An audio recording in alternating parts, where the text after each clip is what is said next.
दोस्तों, कैसे आप लोग हैं। आपके सामने फिर एक नया बढ़िया सा वीडियो लेकर आया हूं मैं।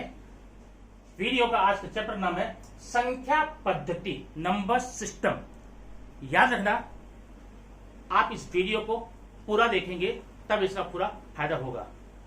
कहीं आप ये मत कहना ये तो मेरे किस काम का है, मैं तो यूट्यूबर हूं, मैं तो सर्विस करता हूं, मैं ऑफिस में हूं। है काम का भाई, है आपके काम का नहीं है तो आपके बच्चों का काम का है ना। आप सिखाइए उनको। याद रखना, आने वाले कुछ समय तक आपका क्लासेस, स्कूल ये आपको सपोर्ट नहीं दे पाएंगे। आपको खुद पेरेंट्स के रूप में अपने बच्चों को देखना पड़ेगा। प्लीज वेरी नाइस लिख के खिसकिएगा नहीं। आइए देखते हैं क्या है संख्या पद्धति। संख्या पद्धति पढ़ने के बाद में, आज का ये टॉपिक पढ़ने के बाद में, आज इसमें मैं कोई सम्स, कोई क्वेश्चन हल नहीं कराऊंगा। सिर्फ इसके बारे में हम परिचय देंगे और इस परिचय को अगर आप ले लेते हैं तो आपके पढ़ने के बाद आपके घर में आपके जो बच्चे हैं, जो छोटे हैं, वो अपने आप सवाल लगाने लगेंगे। ठीक है। और बड़ा कंफ्यूजिंग पद्धति है, बच्चों में हमेशा कंफ्यूजन होता रहता है। आप खुद देखेंगे कितना आसान है, कितना सिंपल है। बस आपको वीडियो पर बने रहना होगा। आइए देखते हैं, शुरुआत करते हैं। मान लीजिए ये आपका एक बिंदु है, यहां पर यहीं से आपको या तो राइट में जाना है, या तो लेफ्ट में जाना है, या फिर अपवर्ड ऊपर जाना है, या नीचे जाना है। अब प्रॉब्लम यह है, मैं तो ऊपर जाऊंगा नहीं और नीचे भी नहीं जाऊंगा, पसंद नहीं मुझको। अब आपकी मर्जी है, ऊपर भी हम दिखा सकते हैं नंबर लाइन को, नीचे भी दिखा सकते हैं, लेफ्ट राइट भी। लेकिन आपकी सुविधा के लिए मैं बताऊंगा, भाई देखो यहां से आप जाइए आगे सीधा, ये देखिए। अब जब आप यहां चलते हैं, मान लो आपका स्टार्टिंग पॉइंट है, तो स्टार्टिंग किसी भी चीज की स्टार्टिंग हमेशा जीरो से होती है। तो जीरो स्टेप से आप जीरो पॉइंट से शुरू करेंगे। यह है नंबर एक। आप एक पर पहुंच गए, फिर यहां दो पर पहुंच गए, फिर यहां तीन पर पहुंच गए, फिर यहां चार पहुंच गए। आगे ये अनंत तक जाएगा। ठीक है। अगर हम पीछे जाते हैं, ध्यान देना, अब इसी जीरो से हम जब हम आगे गए थे वैसे ही पीछे जाएंगे, तो यहां देखिए आपका ये होगा -1, -2, -3 और -4। ठीक है। इसी नंबर लाइन के आधार पे संख्या पद्धति में आने वाले सारे टर्म्स आज ही क्लियर हो जाएंगे, आपके पक्का कंफर्म हो जाएंगे, आप कभी नहीं भूलेंगे। ठीक है। देखिए, अब तो सबसे पहले हम जाते हैं जीरो से आगे। स्टेप नंबर 1, स्टेप नंबर 2, 3, 4, 5, 6 अनंत तक जाएंगे। तो जो आप ये जीरो के बाद आने वाला स्टेप देख रहे हैं, 1 देख रहे हैं, 1 है, 2 है, 3 है, इसको हम प्राकृतिक संख्या के रूप में जानते हैं। प्राकृतिक संख्या। ठीक है। प्राकृतिक संख्या, ध्यान देना, जब भी बच्चों से पूछा जाता है कि आप 5 प्राकृतिक संख्याओं को लिखो, तो याद रखना प्राकृतिक संख्या हमेशा 1 से शुरू होगी और अनंत तक जाएगी। 1 से स्टार्ट होकर अनंत तक जाएगी। 1 2 3 4 5 6 7 8 9 10। अब कंफर्म हो गया। अगर 5 संख्याएं मैं लिख के दे दूं, भाई 1/2, -3, 5, 0, इनमें से प्राकृतिक संख्या कौन है? तो प्राकृतिक संख्या ये तो है नहीं, बराबर है, और -3 भी नहीं है, 5 है, 0 नहीं है। मतलब 1 से लेकर अनंत तक जा रहे हैं, तो ये आपकी प्राकृतिक संख्या के रूप में आएगा। ध्यान रखना, हमेशा के लिए प्राकृतिक संख्याएं 1 से शुरू होकर के अनंत तक जाती हैं। अच्छा, अब आपकी ये हो गई प्राकृतिक संख्या। अब जरा ठीक है, आप आगे गए थे, ये पीछे आए, पीछे यहां फिर आए। अगर मैं 0 1 2 3, अब जीरो से शुरू करूंगा, मैं कहां से? जीरो शुरू करूंगा। तो जीरो शुरू करने के बाद जो संख्याएं मिलेंगी उनको हम पूर्णांक संख्या बोलेंगे। क्या बोलेंगे? पूर्ण संख्या, होल नंबर, पूर्ण संख्या। अब ध्यान देना, प्राकृतिक संख्या को आप n से दिखाएंगे, नेचुरल नंबर n, ध्यान रखना। और पूर्ण संख्या कहां शुरू होगी? आपने प्राकृतिक संख्या देखा प्राकृतिक संख्याएं नेचुरल नंबर्स 1 से शुरू होती हैं, जबकि पूर्ण संख्याएं होल नंबर्स आपके 0 से शुरू होंगे। 0 1 2 3 4 5 6 7 8 9 10 आगे जाते जाइए, और याद रखना इसको दिखाएंगे W से। प्राकृतिक संख्याएं 1 से शुरू होकर अनंत तक जाएंगी, N से दिखाएंगे, और पूर्ण संख्याएं 0 से लेकर अनंत तक जाएंगी, उसे हम W से दिखाएंगे। अब इसके बाद में हम आगे और बढ़ते हैं, ठीक है। अब आपने यहां पर पहले क्या पढ़ा, 1 2 3 4 5 प्राकृतिक, 0 से हम चले गए तो पूर्ण संख्या। अब बात आती है पूर्णांक संख्या की, नंबर 3, ये है पूर्णांक संख्या। पूर्णांक संख्या, अभी देखो पूर्णांक संख्या क्या होती है, इंटीजर्स बोलते हैं, इंटीजर्स याद रखना, इंटीजर्स। अब आप 0 पर पहुंच गए ना, 0 से पीछे जाइए, -1 -2 -3। अब देखिए -2 -1 0 1 2 3, माने ऋणात्मक से शुरू होकर के 0 से होते हुए जो संख्याएं आगे बढ़ती हैं उनको हम पूर्णांक संख्या कहते हैं। अब पूर्णांक संख्या को हम Z से दिखाते हैं, इससे Z से। अब पूर्णांक संख्या में Z का क्या मतलब है, Z एक लैटिन वर्ड है जिसका मतलब होता है जहलीन। जहलीन, ये देखिए जहलीन, जहलीन का मतलब होता है संख्या। और ये बना हुआ जहल से गिनना, जो संख्या हम गिनते हैं, गिन सकते हैं पूर्ण रूप से, वो जहलीन होता है। जस्ट दिखाते हैं, आपने देख लिया पूर्णांक संख्या क्या होती है। पूर्णांक संख्या ऋणात्मक से शुरू होकर के 0 से होते हुए अनंत तक निकल जाती है, इसको हम पूर्णांक संख्या कहते हैं। तो आप यहां पर अभी तक 3 चीजें पढ़ लीजिए, कौन कौन सा, प्राकृतिक संख्या, पूर्णांक संख्या, पूर्ण संख्या, ठीक है। अब हम चौथे पे जाएंगे। रुकिए थोड़ा सा, कहां जा रहे हैं, क्यों, पूरा नहीं पढ़ना है, आप काम का नहीं है भाई, है। अगर आप स्टूडेंट हैं तो पक्का है। अब थोड़ा बड़े हो गए हैं भाई बहनों बताइए, और बड़े हो गए हैं बच्चों बताइए, लेकिन जाइएगा मत, पूरा देखिएगा, नहीं तो आप देख करके वेरी नाइस लिखकर निकल जाए। आप चाहे तो वेरी पुअर लिख दीजिए, वेरी बैड लिख दीजिए, प्लीज पूरा देख के जाइएगा। ओके, ठीक है, देखिए अब चौथा हम पढ़ेंगे। आपने देख लिया जितनी संख्या आप यहां पर देख रहे थे, दिख रही है, वो आपने लिख लिया, उसको 3 प्रकार में आपने पढ़ लिया, प्राकृतिक, पूर्ण और पूर्णांक, ठीक है। अब क्या इसके अलावा और कोई भी संख्या इस पे है कि नहीं, बोलिए। इसके लिए आप संख्या रेखा नामक चैप्टर पर जाइए, जिसकी लिंक इस वीडियो के नीचे दी गई है, ठीक है, डिस्क्रिप्शन में। अब समझ आएंगे। जैसे अब मैंने यहां पर देखिए एक बिंदु यहां लगा दिया, तो जो ये 2 पार्ट हो गया, इस पहले पार्ट को हम बोलेंगे 1/2। 1/2 ये है, 1/2 ये है, आगे फिर कर दिए, आगे फिर कर दिए, ऐसे 1/2, 3/2, 5/2, ऐसे जाता जाएगा, ठीक, ऐसे पीछे भी। तो जो ये बटे में आ रहा है, आप देखो वैसे इधर भी आएगा, -1/2, -3/2, ऐसे -5/2। ये संख्याएं जो है, भिन्नात्मक संख्याएं जो है, उसको हम बोलते हैं परिमेय संख्या। परिमेय संख्या, रेशनल नंबर, रेशनल नंबर, इसे दिखाते हैं Q से, ठीक है। अब ये परिमेय संख्या किसे कहते हैं, इसकी परिभाषा आप समझ जाएंगे तो अच्छा हो जाएगा। ऐसी सारी संख्याएं, याद रखना, ऐसी सारी संख्याएं जिन्हें P/Q के रूप में लिखा जा सके। ऐसी सारी संख्याएं जिन्हें P/Q के रूप में लिखा जा सकता है, जबकि P और Q पूर्णांक है, याद रखना, P और Q क्या है, पूर्णांक है। लेकिन जहां पर Q बराबर 0 नहीं होना, P 0 होगा चलेगा, P 0 होगा चलेगा, लेकिन Q जो है वो 0 नहीं होना चाहिए।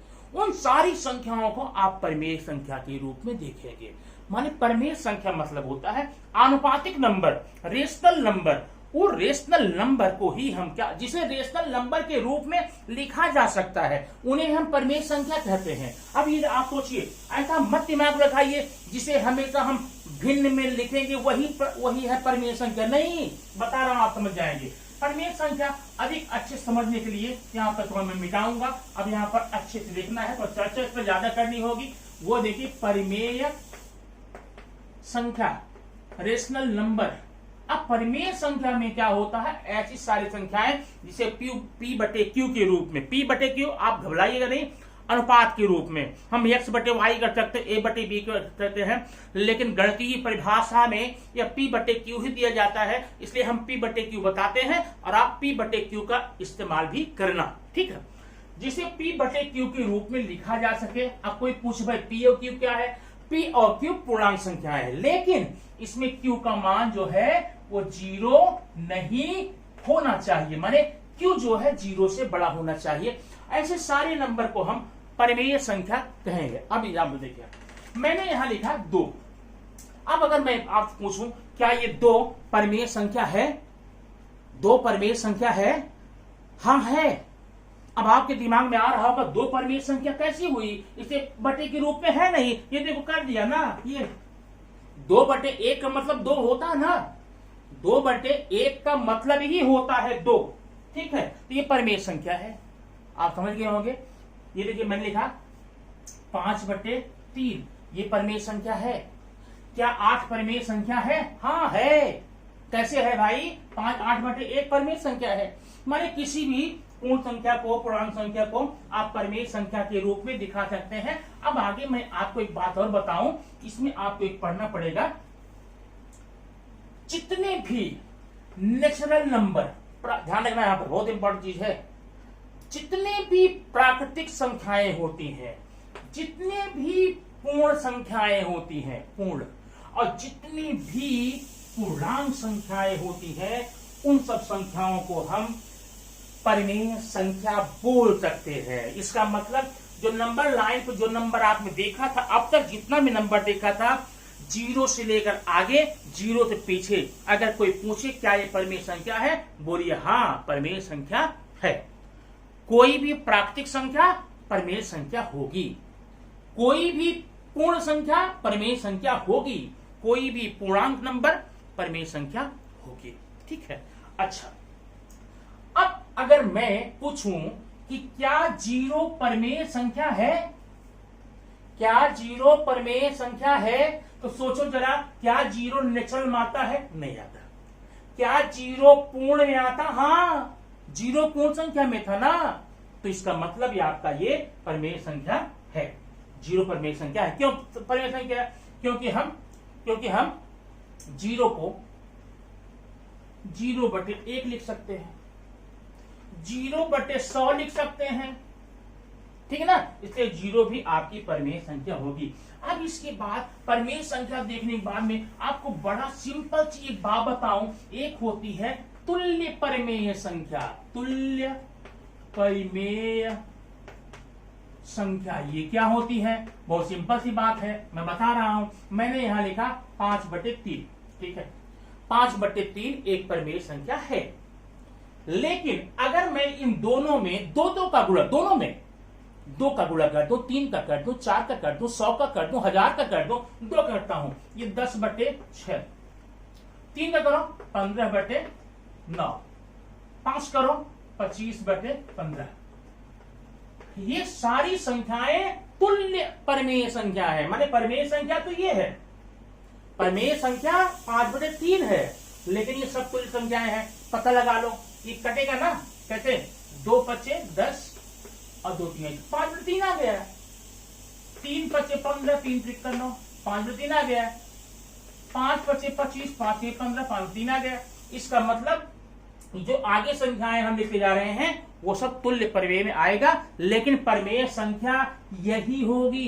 इसको कभी आप परिमेय संख्या के रूप में मत बोलना, क्योंकि रीजन ये है, परिमेय संख्या में जो अनुपात आप लेंगे उन दोनों का कॉमन गुणनखंड नहीं होना चाहिए। ये कॉमन गुणनखंड क्या होता है? नहीं, उभयनिष्ठ गुणनखंड क्या होता है, जैसे मैंने लिखा 10/6, इसको मैं करूंगा 2 गुणे 5, इसको मैं करूंगा 2 गुणे 3, ठीक है।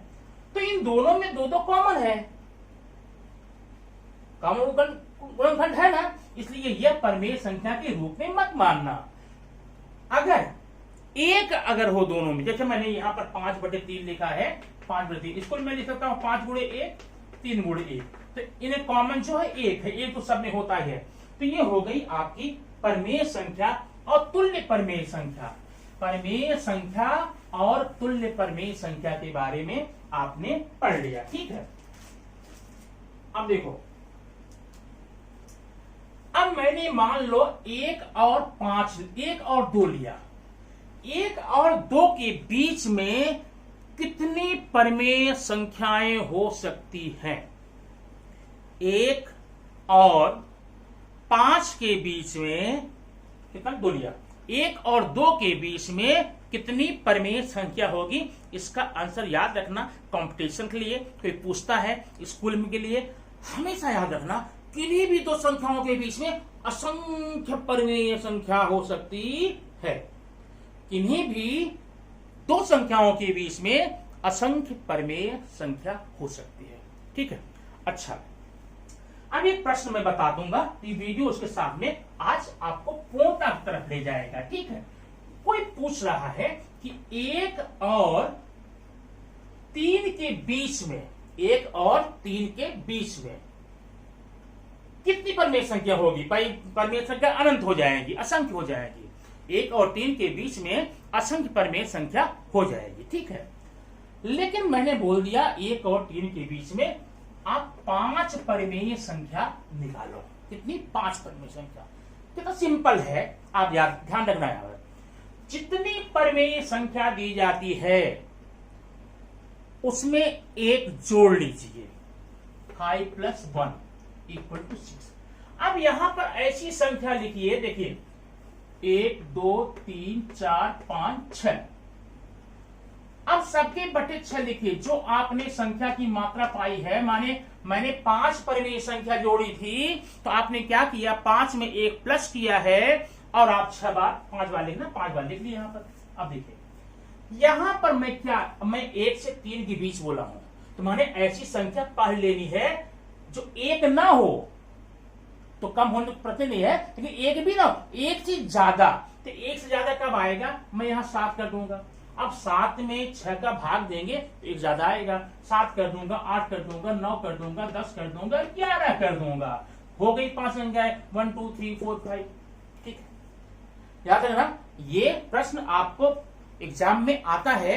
1 से लेकर के 3 के बीच में, 1 से लेकर के 5 के बीच में, 1 से लेकर के 20 के बीच में आप 5 परमेय संख्या लिखिए, 6 लिखिए, 7 लिखिए। इस प्रकार से आप करके प्रश्न लगा सकते हैं। अब एक एग्जाम्पल होता हूं। अगर मैंने बोला 1 से लेकर के 10 के बीच में, 1 से 10 के बीच में 5 परमेय संख्या लिखिए। 1 से 10 आपने क्या किया है, कितनी संख्या, 5 में 7 लेता हूं, 7 परमेय संख्या लिखो। तो पहले आप क्या काम करेंगे, 7 में 1 जोड़ लीजिए, कितना आएगा, 8 आएगा। अब पहले 7 बना लिए, 1 2 3 4 5 6 7, सब में 7 कीजिए, 7 7 7 7 7 7 7, ठीक है। अब यहां आ जाइए, क्या लेना है, यहां ऐसी संख्या लीजिए कि 7 का भाग देने पर 1 या 1 से कम ना हो, ऊपर हो। तो क्या लेंगे, यहां पर 8 लेंगे। अब लिखते जाइए, 9 10 11 12 13 14, ठीक है।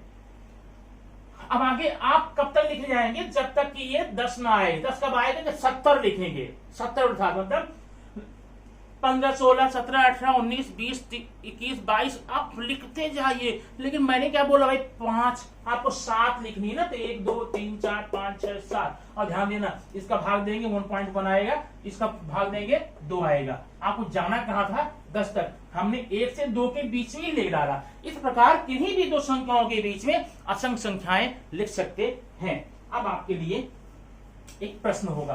प्रश्न क्या है, ध्यान देना। प्रश्न नंबर 1, क्या प्रत्येक पूर्ण संख्या प्राकृतिक संख्या होती है? आप इसका आंसर यस या नो में देंगे। प्रश्न नंबर 2, क्या प्रत्येक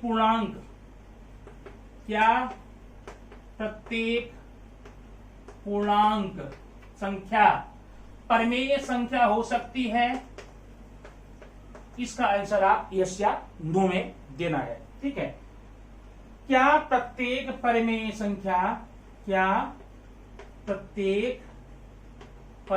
संख्या पूर्णांक हो सकती है? ये 3 प्रश्नों का आंसर आप कमेंट बॉक्स में जाकर यस या नो दे सकते हैं। और अगर इससे संबंधित और वीडियो आपको चाहिए, प्लीज कमेंट बॉक्स में जाकर बता सकते हैं कि इससे संबंधित आगे और संख्या पर आधारित वीडियो आपको चाहिए, किस पॉइंट पर चाहिए, किस टॉपिक पर चाहिए, पक्का मैं बना के आपको दूंगा। और आपके बड़े काम की चीज है, प्लीज अगर पहली बार देख रहे हैं इस चैनल को सब्सक्राइब कर लेना, क्योंकि ऐसी वीडियो मैं बना के लाता हूं जो कि आपके लिए, आपके परिवार के लिए ऐसा वीडियो है जो आपके लिए, आप परिवार के लिए, घर के बच्चों के लिए ये बहुत ही उपयोगी होगा। यहां तक कि आपके पड़ोस में भी कोई अगर बच्चा है, अगर आप ये वीडियो देख करके उसको बता देते हैं या ये वीडियो देखने के लिए बोल देते हैं, ये 9th में सारे प्रश्न हैं। और जितने भी बोर्ड हैं, चाहे सीबीएसई हो, आईएससी हो या कोई स्टेट बोर्ड हो, सब में ये चैप्टर है, सब में ये चैप्टर है। 8वीं से शुरू होता है, 9th में थोड़ा विस्तार से है। उनको बड़ी हेल्प मिल जाएगी, बड़ा काम हो जाएगा। क्योंकि देखिए अभी लॉकडाउन का समय चल रहा है, न तो कायदे से स्कूल चल रहे हैं और न ही क्लासेस। तो आपकी हेल्प से हो सकता है उनको थोड़ा लाभ हो जाए, तो आपको बहुत बड़ा पुण्य होगा। इसी के साथ में थैंक यू वेरी मच।